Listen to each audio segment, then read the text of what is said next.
बिस्मिल्लाहिर्रहमानिर्रहीम। I am doctor Atif. तो हम डिस्कस कर रहे थे फ्रेंजाइटिस का मरीज़ हमारे पास आएगा तो या मलेरिया का आएगा या टाइफाइड का आएगा, तो हम क्लिनिकली इनकी हिस्ट्री क्या लेंगे।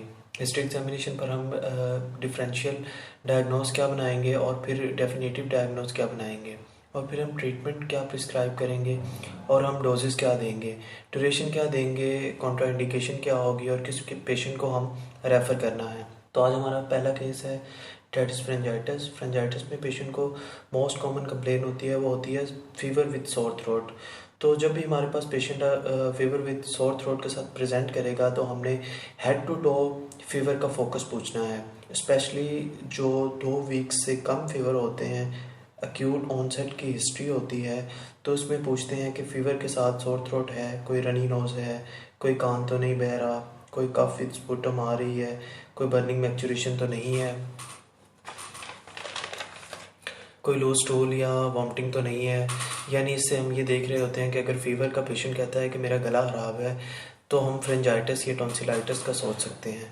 फीवर के साथ इसका रनी नोज़ है तो हम रेनाइटिस सोच सकते हैं। फीवर के साथ इसको प्रोडक्टिव कफ है तो हम LRT सोच सकते हैं। फीवर के साथ इसको बर्निंग मैक्चुरेशन है या फ्लैंक पेन है तो हम UTI या पॉलीनेफ्राइटिस सोच सकते हैं। इसी तरह फीवर के साथ लो स्टूल और वॉमिटिंग है तो हम एक्यूट गैस्ट्रोएंटेराइटिस सोच सकते हैं। तो जब भी हमारे पास पेशेंट प्रेजेंट करेगा तो हम इससे हिस्ट्री पर ये सारी चीज़ें एवेल्यूएट करेंगे। इसी के साथ ये सारी अलामात नहीं है तो इसका गला ख़राब नहीं है, इसका कान नहीं बह रहा, खांसी नहीं है, इसको बर्निंग मैक्चुरेशन नहीं है, इसको लूज स्टूल और वॉमिटिंग नहीं है, तो इसको बोलते हैं no focal fever. Acute onset जो कि लेस देन 2 वीक में हमारे पास आ जाते हैं, तो नॉन फीकल फीवर की डिफरेंशियल डायग्नोस 3 किस्म के होते हैं: मलेरिया, टाइफाइड और तीसरा डेंगू। तो मलेरिया, टाइफाइड और फिर इनको आपस में डिफरेंशिएट करना हो तो ये सेशन के एंड में मैं आपको सारा केस मैनेजमेंट सिखाऊंगा। तो बस हमने जो हमारा टॉपिक है इसकी तरफ आते हैं। That is pharyngitis. Patient patient present to us with the history of sore throat और फीवर। तो यहाँ फ्रेंजाइटिस के 2 केस होते हैं।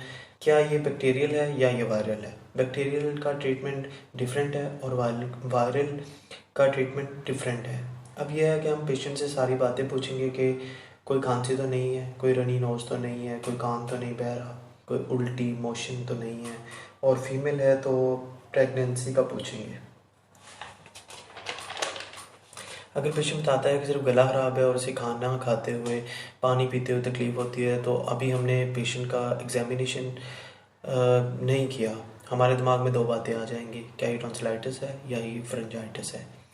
फिर ऑब्वियसली हम पेशेंट का एग्जामिनेशन पर कंफर्म करेंगे कि एग्जामिनेशन हमने स्टार्ट करना है हमेशा जनरल फिज़िकल एग्जामिनेशन। इसमें आपने वाइटल्स में पल्स लेंगे, पल्स देखेंगे कि पेशेंट को टैकीकार्डिया होगा। इसी तरह हमने टेम्परेचर देखेंगे और टेम्परेचर एलिवेट होगा। इस तरह हम ब्लड प्रेशर देख सकते हैं according to age. Over age patient में हाइपरटेंसिव हो सकते हैं और फिर ट्रीटमेंट इसी हिसाब से सजेस्ट करेंगे। इसी तरह पेशेंट से पूछेंगे कोई डायबिटिक तो नहीं है, तो फिर इसका अकॉर्डिंगली मैनेजमेंट होती है। अगर हम और फिर जॉन्डिस का पेशेंट देख सकते हैं, पैलर तो नहीं है, और फिर हम पेशेंट की चेस्ट ऑस्कल्टेट करेंगे कि कहीं कोई ब्रोंकी या क्रेप्स तो नहीं है। इसी तरह हम पेशेंट की अब्डोमिन पल्पेट करेंगे कि कहीं कोई मैस तो नहीं मिल रहा इन्फेक्शन के साथ। जैसे कि बच्चे ख़ास तौर पर इनके अब्डोमिन में sore throat plus abdominal pen भी होता है, तो मोस्टली लिम्फोडेनोपैथी हो जाती है, जैसे टॉन्सिलाइटिस या फ्रेंजाइटिस हो। तो फिर फ्रेंजाइटिस जो हमें पॉजिटिव चीज़ें वो एलिवेटेड टेम्परेचर मिलती हैं, वो एलिवेटेड टेम्परेचर है और इसके साथ टैकीकार्डिया मिलेगा। जब और कैविटी एग्जामिनेशन करेंगे तो फ्रेंजाइटिस के अंदर पूरी वॉल जो है वो इन्फ्लेम्ड फ्रेंजियल वॉल हमें नज़र आएगी, और टॉन्सिलाइटिस के अंदर टॉन्सिल्स इनलार्ज मिलेंगे। और ये भी हो सकता है कि दोनों एक साथ हों।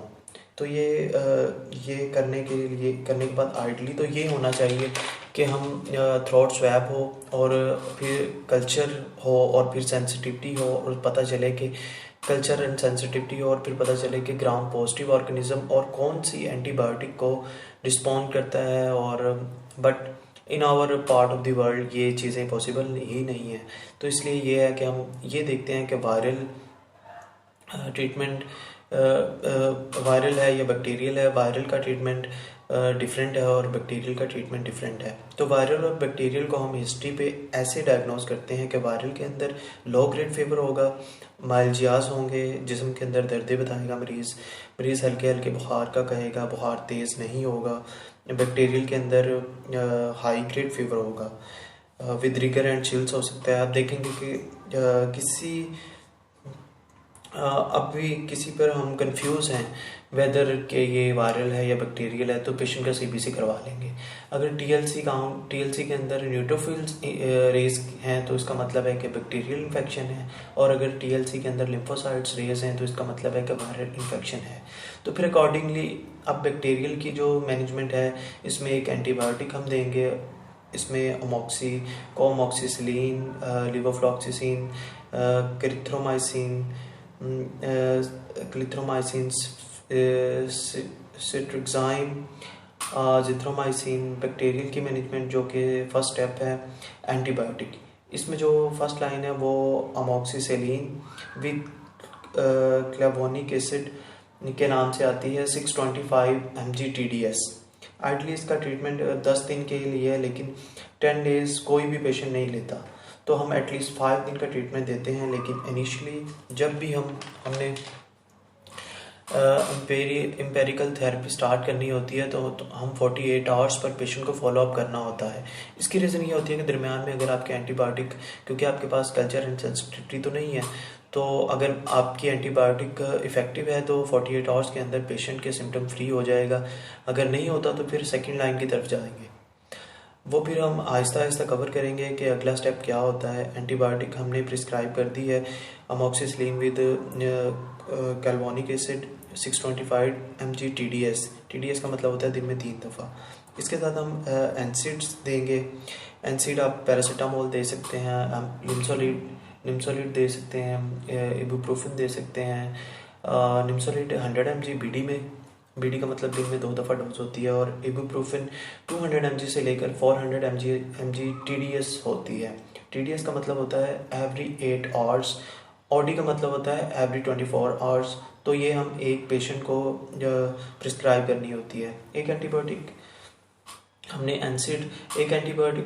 एनसिड और इसके साथ हमने पेशेंट को देंगे एंटी हिस्टामिन। बेसिकली इसमें यह है कि गले की खराश पेशेंट को तंग करती है, तो इसमें हम हिस्टामिन एडवाइस कर देंगे। इसमें आप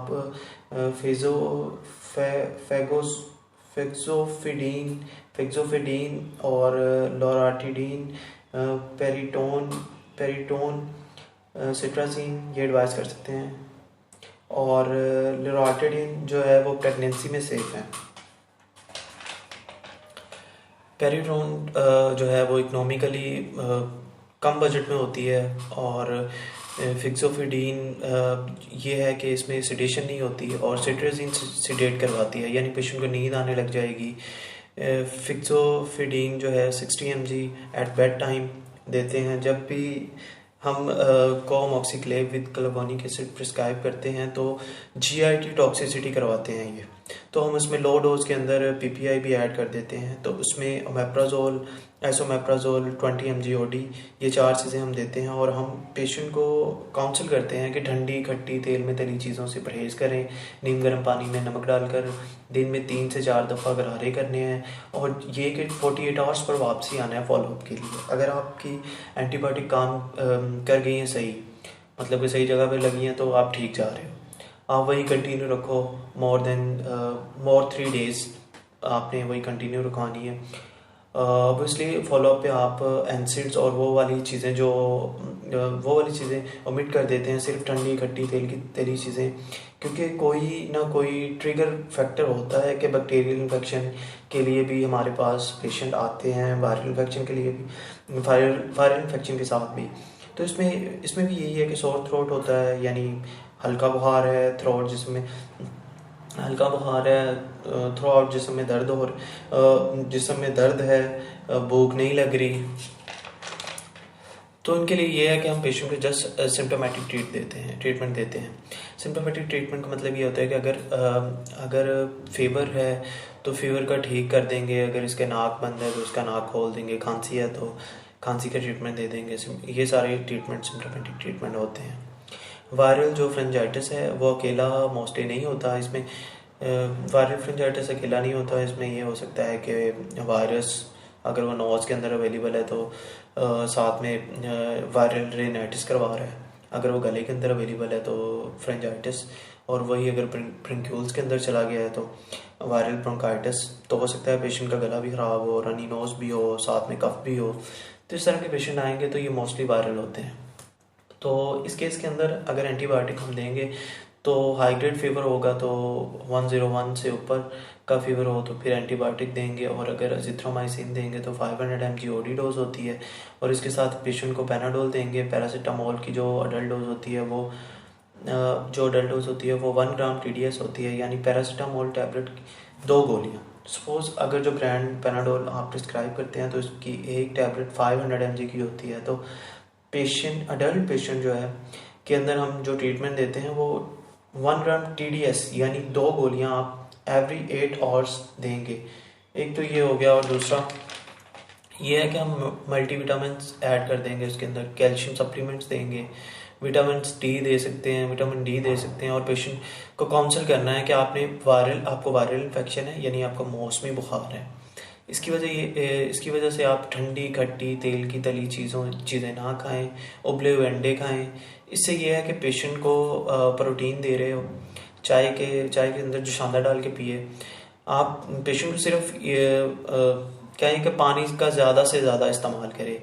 ये ट्रीटमेंट हम प्रिस्क्राइब करेंगे। प्रेगनेंसी के अंदर अगर सेफेस्ट दवाई देनी है तो अजिथ्रोमाइसिन है, सेफिक्सीम है एंटीबायोटिक के तौर पर, अमोक्सिसिलिन और अमोक्सिसिलिन विद काल्वोनिक एसिड ये सेफ़ है। पैरासीटामोल आपकी सेफेस्ट है। एंटीहिस्टामिन के तौर पर आप लोराटिडीन सेफेस्ट है। तो बच्चों के अंदर जो डोज होती है वो आपके कोमोक्सिसिलिन विद कार्बोनिक एसिड यानी क्या अगमेंटिन आप कह तो इसी मतलब कि आप कह सकते हैं कि 30 kg, इसी लिहाज से 30 mg पर kg आपने देनी है। मतलब कि TDS में 30 mg पर kg। तो इसका एक सिरप आता है 312.5 mg पर 5 ml के साथ। तो 1 साल के बच्चे की डोज जो होती है 1 टीस्पून का मतलब होता है 5 ml। तो 1 चम्मच दिन में 3 दफ़ा यानी एवरी 8 आवर्स 5 से 7 दिन के लिए। अगर 4 to 5 साल का 4 से 5 साल का बच्चा है तो 14 to 15 kg वज़न के साथ होगा, तो इसमें हम 1.5 चम्मच देंगे रफली। और अगर 6 से 7 साल का बच्चा है तो 20 kg वज़न के साथ, तो इसमें हम 2 चम्मच देते हैं। और मोस्टली इन्फेक्शन के अंदर वॉमिटिंग बहुत ज़्यादा हो रही होती है। तो अगर आप इन्फेक्शन में इनकी पैथोलॉजी पढ़ें तो वॉमिटिंग तो सेंटरली जो आपका ब्रेन स्टेम के अंदर वॉमिटिंग सेंटर है, पायरोजिन जाके इसको स्टिमुलेट करते हैं। तो इसलिए हम सेंट्रली एक्ट एंटीहिस्टामिक देते हैं, जिसमें डिफेन हाइड्रामीन और डीमाइन हाइड्रीनेट ये देंगे, ग्रेविनेट के नाम से आती है। तो 1 से 5 साल तक के बच्चे को 1 चम्मच TDS के अंदर, बाकी मेडिसिन से पहले। और अगर 5 साल से ऊपर हो तो 2 चम्मच देते हैं। अडल्ट के अंदर टैबलेट ग्रेविनेट के नाम से आती है और सबसे इकोनॉमिकल है। तो दो गोली, तो 1 गोली दिन में 3 दफ़ा बाकी दवाइयों से पहले। तो मतलब कि ग्रेविनेट आपने 1 गोली दिन में 3 दफ़ा बाकी दवाइयों से पहले देते हैं। अगर प्रेग्नेंट फीमेल आए तो एंटीबायोटिक के तौर पर आप सेफिक्साइम और एंटीपैरेटिक के तौर पर आप पैरासीटामोल, और एंटीहिस्टामिन के तौर पर आप लोराटिडीन दे सकते हैं। ठंडी, खट्टी, तेल की तली चीज़ों से परहेज़ 7 से 5 दिन के लिए। आइडली तो ये 10 दिन के लिए रिकमेंड होता है, लेकिन हमारे लोग नहीं पीते, नहीं लेते। तो कम से कम 5 दिन के लिए रिकमेंड करें। 2 दिन पर फॉलोअप कर लें। अगर आपका डायग्नोसिस भी हेल्पफुल हो जाएगी। तो this is all about the pharyngitis. तो इंशाल्लाह हम कल टॉन्सिलाइटिस स्टार्ट करेंगे। अल्लाह हाफिज़।